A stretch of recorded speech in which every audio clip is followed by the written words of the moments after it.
Probably, yeah. Oh, God. And it's terrible, and the only connection with this comic is that it too features a talking cat, and that's it.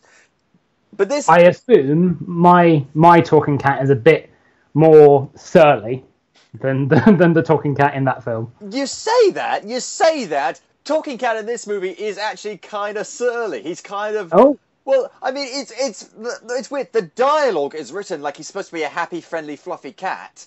But the way Eric Roberts delivers his lines, it's very rough and it's just like, yeah, I can only talk once, kids, so pay attention. And it's oh God, it has to be seen to be believed. And I mean, other people have talked about this movie at great length, so I won't, go on it for too long. But if you ever want to watch a terrible movie featuring a cat and Eric Roberts, boy, do I have a recommendation for you.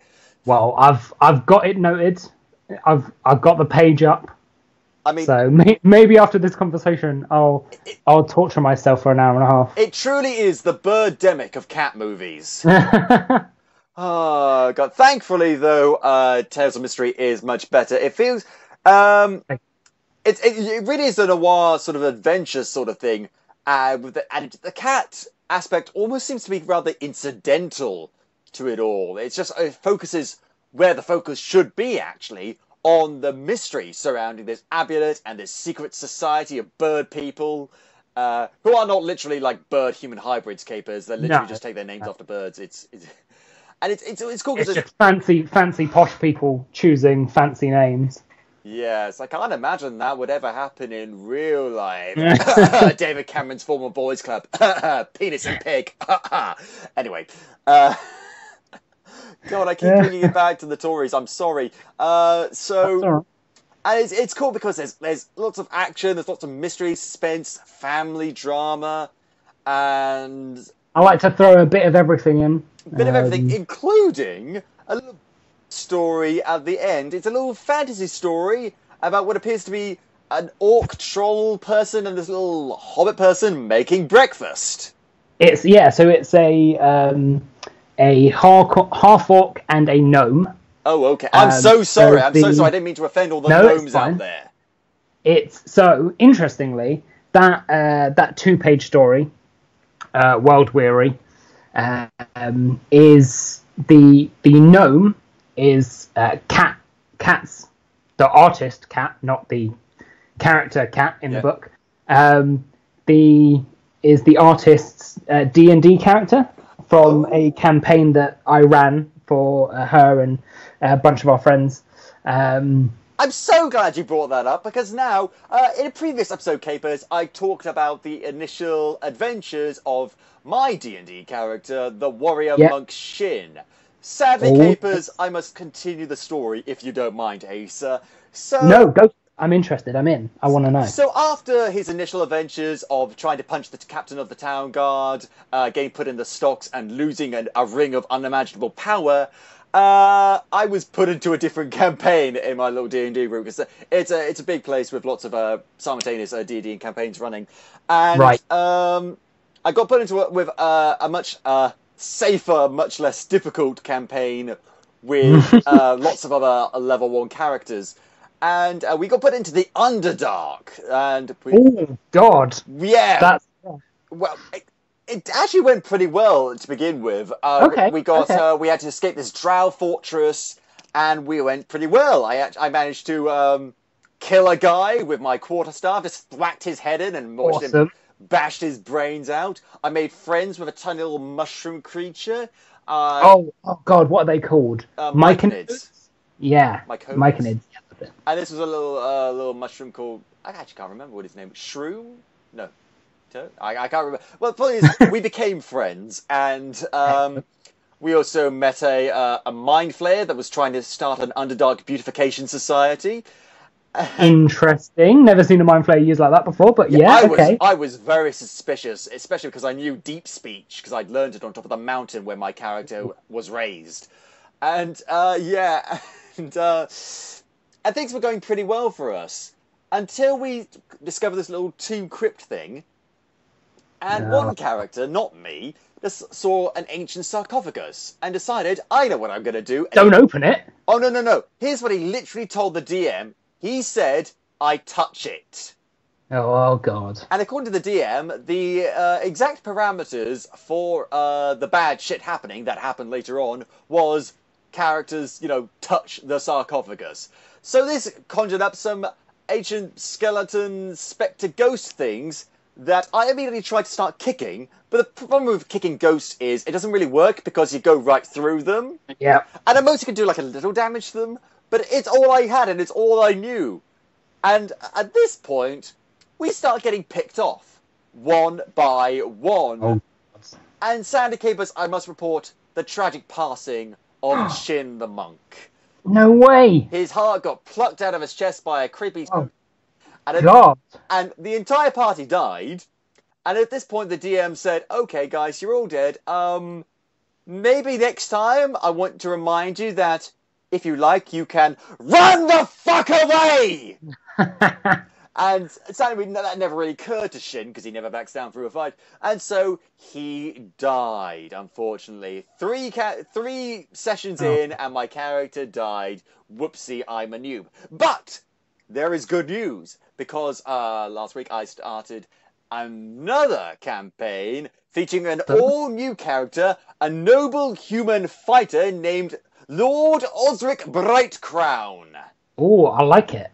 And that went, I don't want to use the term better, because technically it didn't, but he didn't... More successful? Well, here's the thing. We're travelling, the new party is travelling along. I'll have to deliver some provisions to this town for this other guy, and we get ambushed by a bunch of goblins. So Lord Osric is having none of that. So he's like, have at ye, vile goblins! He slaps at one of them with his long sword, and he misses. It literally sails on the top of the goblin's head because, let's put it this way. Lord Osric was trained in the fine art of dueling, and he always dueled against people who were pretty much his size, so he's got to adapt to fighting against... Oh, he's trying to cut the head off something that's much smaller. Yeah, it was quite... Let me put it this way. Throughout the whole campaign, Osric only managed to kill one person. Actually, it's the whole campaign, the whole session, rather. One person by accident. Literally, he wanted to interrogate this goblin. He had crushed its knee beneath his chain-mailed booted heel, and it was screaming, arriving, and desperately trying to get away, terrified of this guy. And so it was starting to run away. And so I told the DM, I said, Osric sticks out his leg and trips up the goblin just to, impede its escape. And then I happened to roll very, very high. Oh, no. So high, in fact, that the goblin tripped over my leg, hit a rock on the ground, and immediately died. You intimidated him to death. Basically, yes. And I didn't mean to do it. I didn't mean to kill him. I tried to kill numerous other goblins throughout the session, and all of them were either... I managed to wound a few of them, but most of them were just finished off or ran away. And so I didn't... I only killed one person on accident. Ah. You know what you've got now, though? Sorry? You've now just got to not try and kill people. Because obviously trying to kill people doesn't work for him. So you just try and intimidate or just be nice to people, just kind of hand them things, and then you'll end up killing loads of people. It was so annoying though, because there was another guy who was literally the first time playing. He was playing this half-orc barbarian guy, and literally every single goblin he set out to kill, he cut in half with his massive weapon. Literally, he bisected them, split them in half, Mortal Kombat style. He was a fucking beast. Every single goblin he looked at just died. And meanwhile, there's me in my fancy armor, my longsword, and my shield, and my flowing cape, and my luscious golden locks, just desperately trying to kill something, anything, and it's not working. That's the beauty of D&D, though. No matter how much you build your character up to be an awesome badass, that if the dice aren't with you, then they are a flailing fool. Absolutely. And so, the two characters in this little side story are Atlas and Roy. Yes. Roy being the gnome. Yes. So Roy is Kat's character that we played. I ran a Curse of Strahd game, which is Strahd is like that's the D&D version of Dracula. That's the first session I played. That's the world I was in when I accidentally beat up the town guard on purpose tried to beat up the town guard and got put in the stocks. See, so when the party that Roy and Atlas were a part of, although I think Atlas had by this point had been killed by Strahd and turned into a vampire to later on haunt the party. When they got to kind of the bigger town world of Barovia, they managed to, although maybe not attempting to do so, they managed to wipe out the entirety of all of the guard, and then had to flee the city, and the local people began to call them the Savages of Barovia. Shit. As they accidentally murdered a single guard in the city. How do it's some of it. I try to punch one guard, I nearly die. And you guys just accidentally. I mean, I was level 1 to be fair, but yeah, they were 4, I think, by this point. I think they had just hit 4 when they got to the city. So that's a bit of a disparity between campaigns, but that's what makes D&D so fun. Exactly. But yeah, so the short story in the back is a kind of couple of page little story about these two characters. There is also connecting it back to Tales of Mystery as well. There's I think it was Tales from Beyond Infinity, the True Believers anthology. Mm-hmm. Me and Kat did a short story for that as well. Was crossovers for the second issue.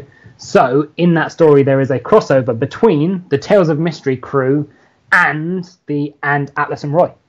Oh blimey! Oh wow! Yeah. Talking cat meets breakfast gnome.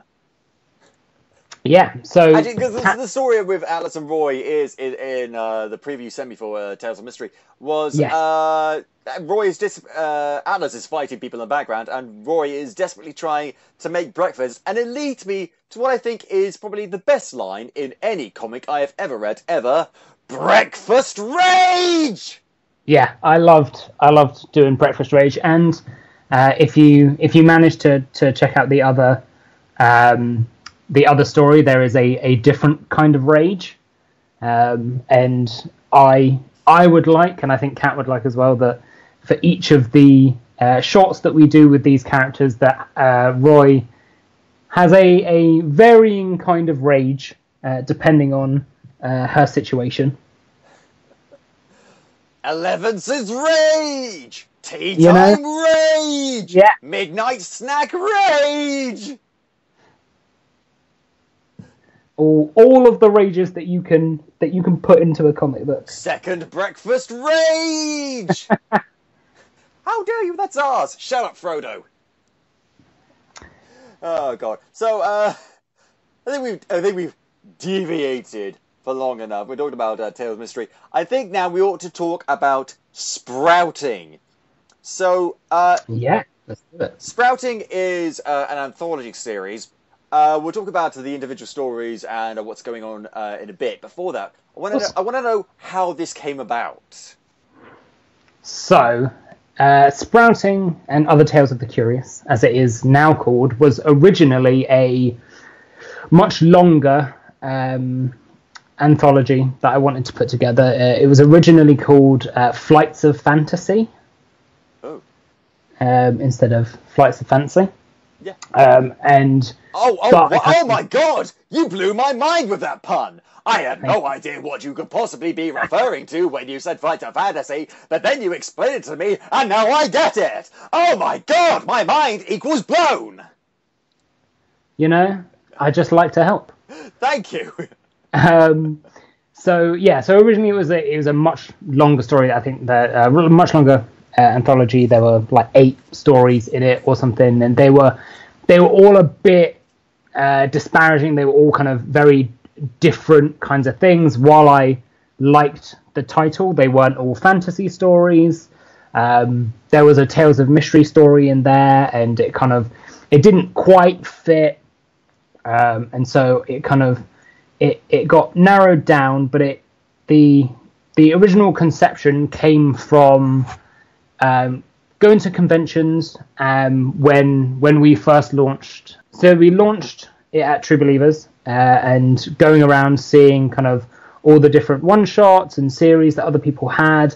I wanted to find a way to write a load of different stories without having to produce 10 to 12 single issues or and things like that. I kind of got my noir fix from Tales of Mystery, and so the kind of idea for an anthology came along. I had ideas for each of the stories in variants of different ways that we can get into when we start talking about the stories individually. But yeah, it was a anthology that was a lot bigger, that I kind of narrowed down and refined a bit more, and now it's perfect bound comic. Yeah, and it's not out yet, because what you're doing is you're launching a Kickstarter at time of recording in a few days. Yeah. So it's going to launch on the 5th of April, which is a Friday. Yeah, and so this comes out on a Wednesday, so Capers, you've got a few days to prepare yourselves for the Kickstarter. So you can just go to my Twitter, at Asa Wheatley, and there'll be updates. I will be pushing the Kickstarter through that mostly. But April 5th is when it launches, so if you hit Kickstarter on April 5th, I'm sure you'll be able to find it just searching up Sprouting and other Tales of the Curious. Yeah, and you sent me some preview pages of the comic. Yes. And based on which it looks very good, if not rather creepy. I mean, I never expected when I woke up, one day to look at pictures of little tree things growing out of a woman's, everywhere. Everywhere, yeah. And that's an image that I will say will stay with me. I say stay, haunt me for the rest of my life. So thank you for that. That's what I want from the anthology. So it comes from my love of horror and all things kind of like spooky and weird and odd. And I think things like obviously Lovecraft is such a easy buzzword to go for, but I think the kind of thing that gets missed with a lot of stuff that is inspired by Lovecraft is it's not all this kind of like ancient gods horror.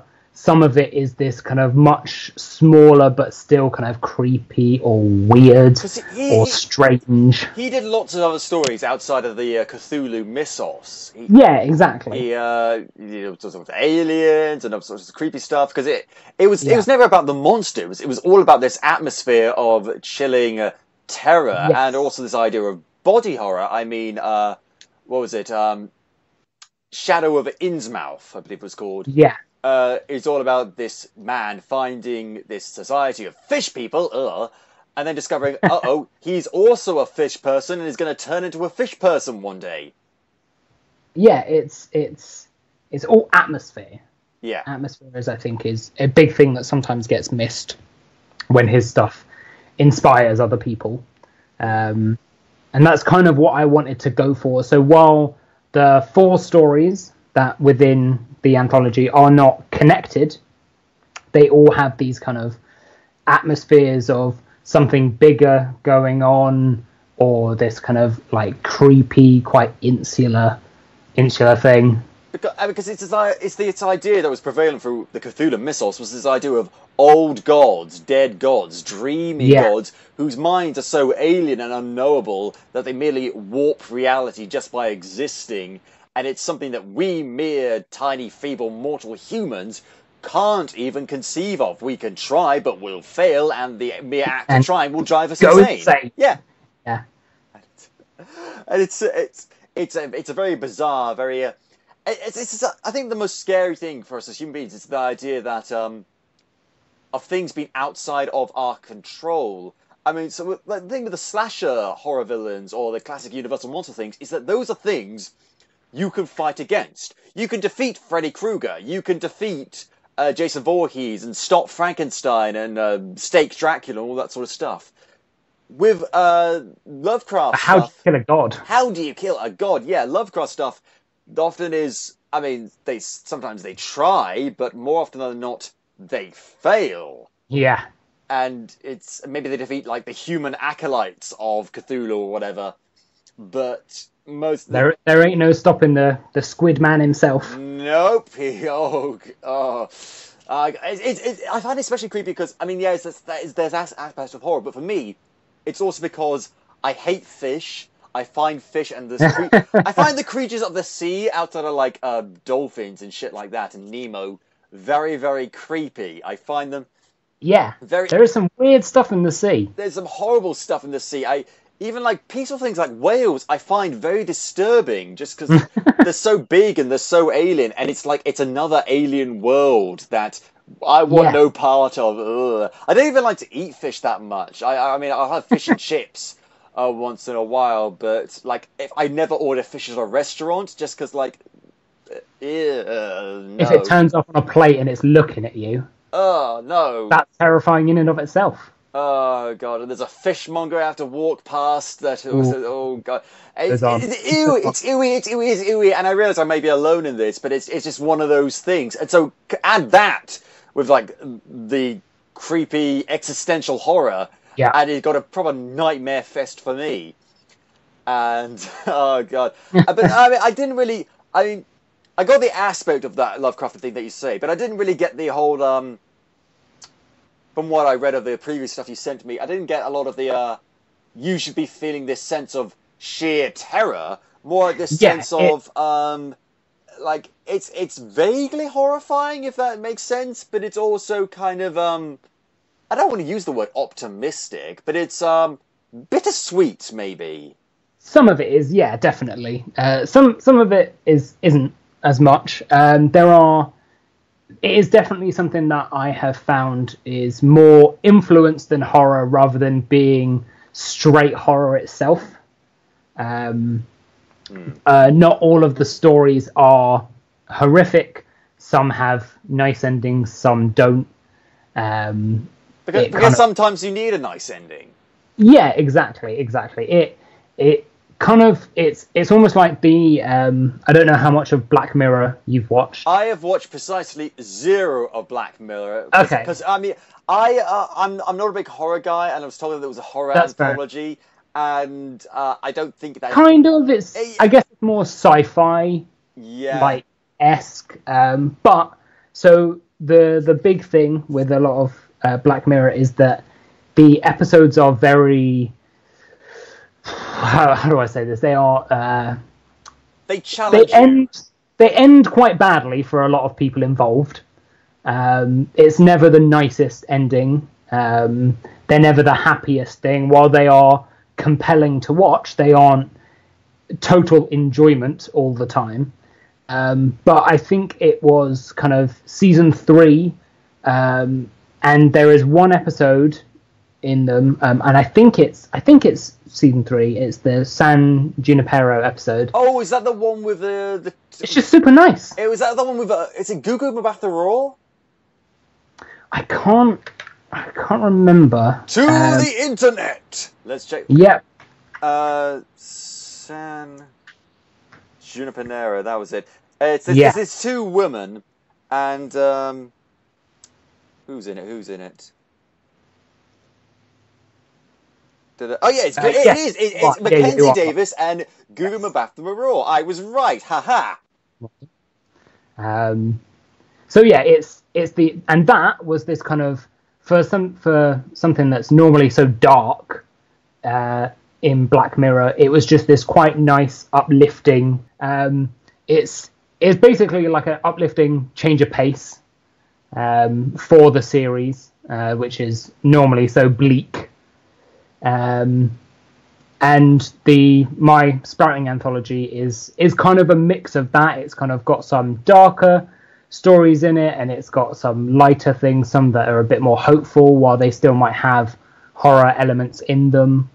And yeah, I wanted to have that mix. Absolutely, you need that variety, because otherwise it's just like, oh, it's a depressing story. Oh, look, it's another depressing story. Oh, look, it's yet another depressing story. And yeah, they can have different settings and characters and themes and stuff that's happening in them, but if they're all going on the same theme and the same tone, then it's going to feel very one note.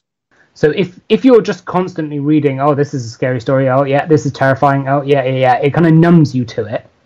Whereas if you're reading things that are a bit more uplifting, a bit lighter, and then you get hit by something that's a bit more on the scary side, it kind of impacts you a bit more. Absolutely, yeah. And then it leaves you wondering, what's the next story going to be like? Is that going to be as scary, or is it going to be uplifting? And it's the G.R.R. Martin sort of way of storytelling. It's that keep the audience guessing as to whether or not people will actually make it out okay. Yeah. It's get people invested enough that they care and that they're worried if everyone's going to be all right. Actually, think about it. That's the one aspect of horror that I really do. Well, I'm on lots of different aspects of horror, even though I don't like it. But you never truly know in a horror film if the protagonists are going to make it out alive. And a lot of stereotypical ones, it's like the idea of the final girl. But a lot of the time, that isn't often the case. Sometimes in horror movies, the protagonists don't make it out alive. And it's always on this like dramatic sort of thing, like, ooh, they were really killed. And so you do this with compared to lots of other stories where you don't, you automatically assume that everyone is going to make it out alive. Unless, of course, you're watching Infinity War, in which case... Oh, God. I've been re-watching that last scene, actually, a couple of times now, just to, A, to keep track of who's dead. Who's gone, yeah. And B, to just to revel in the despair. Because, oh, God, Groot, no, not again! Oh, no! Oh, God, I can't wait for Endgame. Oh, God, it feels like... I watched Infinity War again recently. It feels like it just came out. I know, and I guess because it, like, the gap has just gotten smaller and smaller. Like, if you think about the gap between, like, Avengers and Avengers 2, it was way bigger. It must have been, like, 3-4 years at least. Yeah, and this is, been less than a year. We've had two movies in between, Ant-Man and Wasp and Captain Marvel. Yeah. And, oh, God, we're going to talk about that another day. Before we go any further, you wrote this anthology. Yes, so I wrote all of the stories, and then I had 4 very talented artists work on each of the stories, and then another artist did the cover as well. Absolutely. So we're going to talk about the different artists that you've got on board. Yeah. So first, in the story Scavengers, you've got Sammy Ward. Yeah, so this is the one with the creepy tree lady. Yeah, so this is the titular title. So this is Sprouting. And she worked on... Sammy Ward has her own self-published book called Scavengers. Yeah. Oh, so I because on the press release you gave me, it says that Scavengers, in brackets next to her name, I thought that was the title of the story. No, that's okay. She's worked on Scavengers, okay. Yes, yeah. Scavengers is her own book. It's a kind of D&D inspired, Norse mythology inspired, about a wolf and a goblin druid. It's super cool. If you don't know it, you should definitely check it out. Well, I mean, it's interesting to say that because I got a very sort of a kind of a Norse-ish vibe from the preview pages that you sent me. Just because, I mean, this feels like a story that would be featured in Norse mythology. This idea of a woman turning into a tree. It's very, because Norse mythology is very nature-focused, very nature-based. Yes. It's all about these elemental forces. Yeah. So the story itself, the story of Sprouting came from a dream that Sammy had. Ooh. It was an odd dream where it was as the story is, it was sprout branches and leaves from her body, and I found it super interesting, and so I kind of we talked about it, and I started writing it as a story, and obviously she wanted to illustrate it, and that was kind of the first story that that was going to be included in the anthology. Yeah, and I think as a story to start off with, it's very effective based on what you sent me. It looks good. It's got this. I mean, it's got this detail to it with the tree things, but it's a very, at the same time, it's very minimalistic in terms of its presentation. At least bear in mind its preview pages you sent me. Yeah, so the preview pages I sent you are still to be coloured. Sammy's working on them literally as we speak. Get to work, Sammy! and yeah, it's that kind of, I never really thought about it before, but I think you're right in that kind of Norse mythology. This kind of almost like it is almost like a myth of this story of this woman who begins to sprout branches and leaves, and the detail on the trees, and the kind of oh my god, she's from The Odd Life of Timothy Green! Do you remember that movie? Jeez. That's a callback that you'd never expect. Well, I mean, you mentioned like people with like leaves growing out of them, and I immediately think of that movie. It's true. It's a fucking awful movie, but anyway. Well, was Jennifer Garner in that movie as well? I think so. Yeah, so she was both in 9 Lives and well, we're gonna have to look this up again. 1 second. Odd Life of Timothy Green. Oh, look, yeah, Jennifer Garner is in that movie as well. Fuck, Jennifer Garner, I like you, despite the fact that you did Daredevil on Elektra. You know, you're a good egg. Why are you in so much shit? Why does she keep stealing my ideas? Yeah, more importantly, yeah, fuck. With so many bad movies with so many weird backwards messages. Oh god, with people that are not quite people, like cats and trees and shit. Oh god.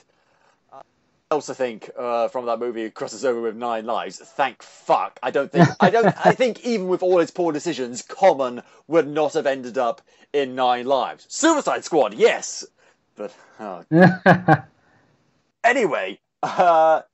So that's sprouting. What's the other thing? So also then you got another thing that I managed to get a preview on, A Witch's Penance, illustrated by Michelle Marham. Michelle was somebody that I met at MCM. I think it was MCM Birmingham, maybe. I think I started talking to her about Critical Role, so going back to D&D. And yeah, I just artwork, and it was a story that I've always liked the idea of writing some kind of like witch hunter-esque, keep it quite simple. Because people always talk about witch hunters in regards to America and the Salem witch trials, but they were much more prolific over here in the UK. Yeah, exactly. There's a much more historical context for that, and I mean, we've all seen that Doctor Who episode where everyone thinks she's a witch, so you know. Yeah, I. Oh my god, there were tree people in that as well. Oh, what there? Oh, I don't remember. I don't think I remember. I think there were tree people. There was definitely a tree at the very least. I think people came out of the tree. You don't know. No, were they mud people? I don't know. It's Doctor Who. Weird shit was going on, and I'm sure it has some. So the preview you sent me, a lot of the dialogue hadn't been put in, all the word balloons and stuff hadn't been put in. Yeah, so I was lettering that before our chat this morning, actually. Oh. Oh god, I interrupted you in your work. Sorry. No, it's fine. It's fine. It's a nice break to not be staring at a screen. Try to perfectly place words in a balloon. Oh god, do I make the balloon bigger or do I make the word smaller? Ah! That's what I imagine is the process, because I don't know what I'm talking about. So, moving on now, we're going to be fair, I didn't know what it was until I started doing Tales. Absolutely. Well, we're working on well with Tales. So then we've got Hanging in the Darkness, illustrated by Kat Willott. Yes. This looks quite Victorian, based on the press release you sent me. Yes, yeah, it's kind of a small single house Victorian police officer. Is basically him exploring this abandoned home, him traipsing through it, and there maybe, if you look carefully enough, as the title suggests, you might see something hanging in the darkness. Oh dear, what is it? Oh my god, it's a piece of mistletoe! No. You've spoiled it for them all. Oh god. And so Kat Willott, that's the person you work with on Tales of Mystery.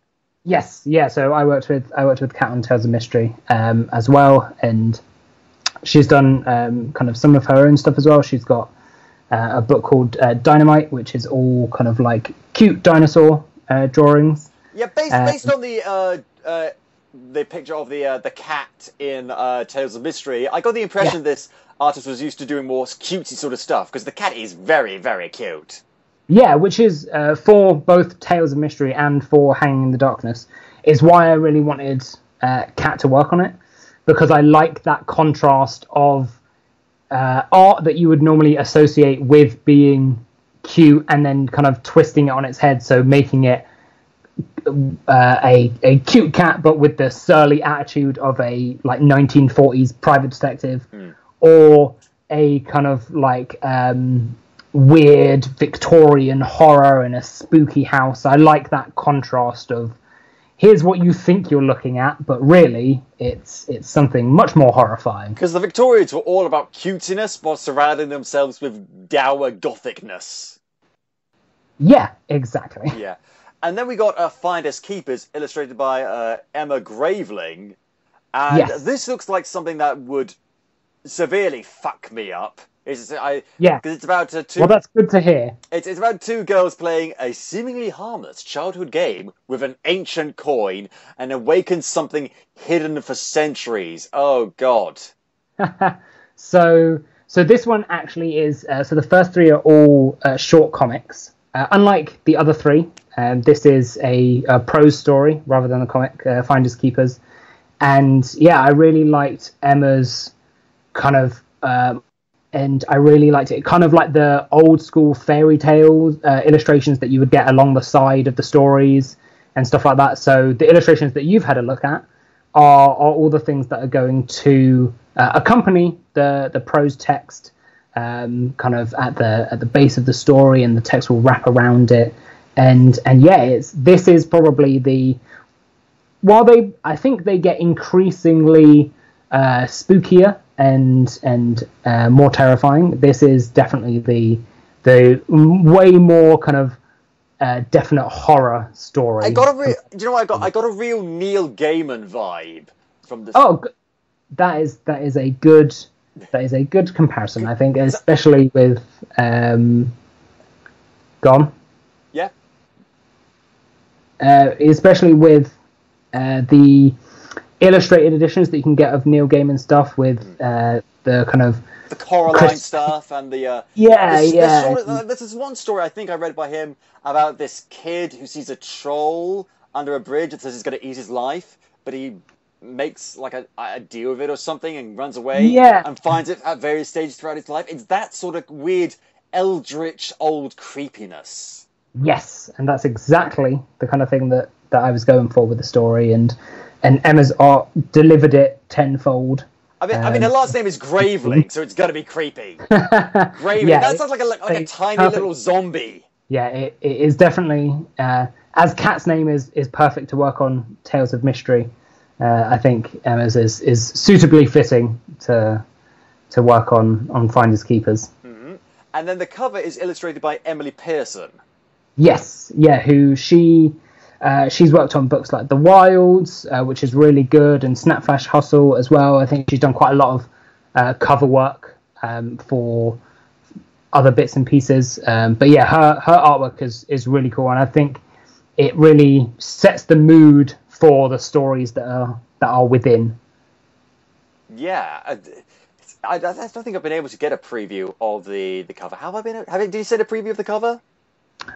You should have one. If you don't, I will definitely. Well, it's too late now. I can't give you an on-the-spot review of it. I need time, and my ideas and my critique and my analysis needs to percolate within my brain hole. It's too late. But based on what you have sent me, it all looks very, very interesting. It's not the sort of thing that I would pick up and read simply because, again, not a big horror guy. It's not something I'm necessarily going to dive right into. But for the purposes of reviewing, and the purposes of someone handing it to me, it all looks very, very fascinating. Oh, that's an incredibly nice thing to say. It's an incredibly true thing to say because I don't think I could ask for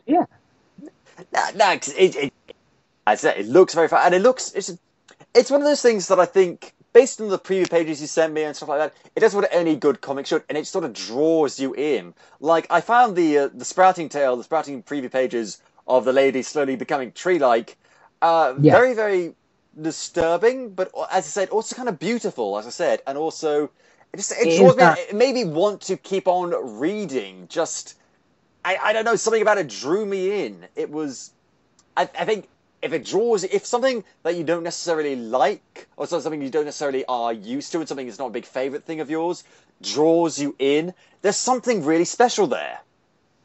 Oh, thank you. I mean, I can take no credit for any of that, because that is all the fantastic artists that I've been lucky enough to work with. And yeah, that's awesome to hear that, although it's maybe a genre that you don't dive into a lot, it's very cool to hear that the art presented to you definitely kind of pulled you in a bit more than it might have. Yeah. Well, I mean, because I didn't get a chance to look at the writing, but then I did with The Witch's Penance, and that kind of drew me in because of it's this weird display of power dynamics and this ominous threat that's going on, and yeah, I think it's all going to come together really, really well. So, Capers, when you get a chance, get on Kickstarter, check it out for yourselves. It's something that I really think you should be checking out. Now, before we end the show, I just want to check, what sort of comics outside of your own work are you reading right now? Oh, what am I reading at the moment? So I am. I recently started picking up comics on a standing order again. Oh, right. I hadn't done it for years. It'd been a long time. You know how kind of things blow up out of control. Money is tighter sometimes than others, and comics are unfortunately a disposable income kind of thing. By which you mean bloody expensive. Yes, they are. But a lot of the time, I think they're worth it, especially knowing the amount of work that goes into making them. But so I've started reading there's this big X-Men event. I'm a big X-Men fan. Oh, yeah. And the current X-Men event is Age of X-Man. Yeah, fucking event comics. See, I'm with you. There's too many of them, especially from Marvel. There's way too many. That's part of the reason why, as much as I love Marvel, I stopped reading them. It was too expensive and too exhausting, and you had to keep track of too many characters just to understand what the fuck was going on. See, I'm totally with you, and I think it was things like Secret Invasion, the original Civil War, all that kind of stuff where I started to drop out. I didn't care as much. I didn't want to read 600 things to figure out what was going on in the main story. But I think the way that they've done this is really good, and is the epitome of, you can read 2 issues and you will know enough of the story to still get by and know the kind of event. So I mean, it's not that the events necessarily were bad, although some of them definitely were. Looking at you, Civil War, and there's a Civil War 2, but there's just too many of them. That's my issue. Yeah, totally. And I think what they've done really well with the Uncanny X-Men comic kind of led up to it. This big thing happened in Uncanny X-Men, and then the story kind of shifted in that comic to Cyclops and Wolverine, who hadn't been around a lot, and they're Wolverine was dead, Cyclops was a bad guy, then he was dead, and then he was like his younger version of himself, and it's like, ugh. And so the Age of X-Men quote unquote event itself is basically formed up of five miniseries. Oh, of course. But you can read one, never read the others, and it won't impede your understanding. They're all kind of these individual stories by these kind of awesome, sometimes new, sometimes really good job. It was the thing that kind of brought me back into reading monthly comics, and it has not disappointed. Despite me being, like you, big anti-events, it's space them out. Just like it used to be, you got one like every 5 years, if even that. And then I totally agree. It's all the time, and it just warps the reality beyond all recognition. And it sucks in, like, you'd be enjoying a standalone series featuring like one character that's just in their own little world in the Marvel universe. And maybe like a few crossovers here and there with some other characters, but you'll be fine. And then the big event happens, and they get sucked out of that world they're in into something completely different. And it's just like, no, can I just leave me alone, my Miss Marvel comic? Leave me alone! I am totally with you on that. That when you're reading something and then suddenly it's like, oh, and like catch up next week in Secret Invasion, and it's like, well, no, this is just another issue of Spider-Man. Like, why don't like have your Secret Invasion stuff? That's fine. But let me read this book that I'm reading. But to tell you what I'm reading right now, something vastly different from that. I just got, literally today, just arrived today, I hadn't had the chance to read it yet, Lumberjanes by Noelle Stevenson and Grace Ellis. Is that the first volume? This is the first volume, yes. Awesome. Lumberjanes is great. I haven't read it for a while, but I think I've read the first 2 or 3 volumes, definitely. But yeah, I really enjoyed Lumberjanes. I'm purely getting... I'm literally... different from... Yeah, it seems very different. I like it so far. The only reason I'm getting it, to be perfectly frank, is because I love the She-Ra cartoon that Noelle Stevenson show runs. And so I haven't had a chance to watch that yet. Oh, you gotta watch it! It's so cool! It's so cool! It's so cool! It's so cool! It's so cool! It's so cool! It's so cool! Have you read the other book that she did, Nimona? No, I haven't. No. That's really good as well. That's kind of like more fantasy inspired as well. See, I do want to check that out because I do like my fantasy stories. Yeah. So yeah, if you get on with Lumberjanes, I would definitely recommend Nimona as well. So, something for me to do later on today. I'm excited. And I think on that note, we're going to end the show. Thank you very much, Asa, for joining us today. Thank you very much for having me. It's been lovely you having on the show. And if you enjoy the show, Capers, please tell your friends, shout it from the rooftop! And if you haven't already, go back and just listen to some of our other super episodes. Like we've done anthology stuff before, talked about anthology comics before. Check one of those out. And you can listen to the show on iTunes, Podbean, YouTube, Spotify, or at podcapers.com. We have a Patreon. Check out the rewards. Patreon.com/AP2HYC. If you want to get in touch with us, suggest show topics, or maybe come on the show yourself, you can find us on Facebook, Twitter, and Instagram at AP2HYC, or email us at podcapers@ap2hyc.com. Thank you very much to Dan Harris for our logo, the lovely microphone with the red and blue 3D glasses, those are mine. And thank you for listening. This has been Podcapers, the official podcast of A Place to Hang Your Cape. Cue the music!